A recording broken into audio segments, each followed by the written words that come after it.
അങ്ങനെയല്ലേ കൊണ്ടുപോകാൻ വേണ്ടിയിട്ട് ആദർശേട്ടൻ വരികയാണ് കേട്ടോ. അപ്പോൾ ആദർശേട്ടന് വേണ്ടിയിട്ട് ജ്യൂസ് അടിക്കാൻ വേണ്ടിയിട്ട് അമ്മ പൈനാപ്പിൾ മുറിച്ച് വെച്ചിട്ടുണ്ടായിരുന്നു.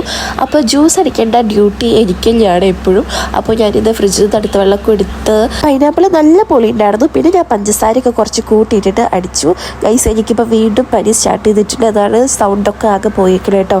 പിന്നെ ഞാൻ അടിച്ച് അതിലത്തെ ചണ്ടി ഞാൻ തന്നെ തിന്നു. പിന്നെ അമ്മ ഇത് അവിടെ വൃത്തിയാക്കുന്നുണ്ട്. പിന്നെ ഞാൻ അമ്മയും കൂടിയിട്ട് ആദർശേട്ടനെ വെയിറ്റ് ചെയ്ത് നിൽക്കാം കേട്ടോ. അങ്ങനെ ആദർശേട്ടൻ എത്തി. പിന്നെ ആദർശേട്ടൻ കാറൊക്കെ തിരിച്ചിട്ടു. പിന്നെ ഞാനും ചേച്ചിൻ്റെ വ്ളോഗ് എടുത്തുകൊണ്ടിരിക്കുകയാണ്. അപ്പോൾ ആദർശേട്ടൻ്റെ കയറി വരെ ഭയങ്കര ചടപ്പായി. അപ്പോൾ അവളും ഞാനും മാറി മാറി നിന്ന് വ്ളോഗ് എടുക്കില്ല. അപ്പോൾ ആൾക്ക് ഭയങ്കര ചടപ്പ്. തേജപ്പം വന്നിട്ടില്ല എന്ന് പറയാൻ പറഞ്ഞിട്ട് അവൻ ഇത് അവിടെ കർട്ടൻ്റെ ബാക്കിൽ ഒളിച്ച് നിൽക്കുന്നുണ്ട്. പക്ഷെ നമുക്ക് എല്ലാവർക്കും അവരെ കാണാം കേട്ടോ. അങ്ങനെ ഞങ്ങൾ ഫുഡൊക്കെ അടിച്ചു. പിന്നെ അമ്മ പൈനാപ്പിളും ബാക്കി ആദർശേട്ടന് ചെത്തി കൊടുത്തു. പിന്നെ അത് കഴിച്ചു. പിന്നെ ചായ കുടിച്ചു. അത് കഴിഞ്ഞിട്ട് നമ്മളിതേ പുറത്ത് ജസ്റ്റ് ഒന്ന് നടക്കാൻ പോകാമെന്ന് വിചാരിച്ചു. കുറേ ഞാൻ നടക്കാൻ പോയിട്ട് കേട്ടോ. അപ്പോൾ നമ്മുടെ വീഡിയോ ഇത്രയേ ഉള്ളൂ. അപ്പോൾ ആദ്യമായിട്ട് നമ്മുടെ ചാനൽ കാണാൻ വെച്ചെങ്കിൽ എല്ലാവരും സബ്സ്ക്രൈബ്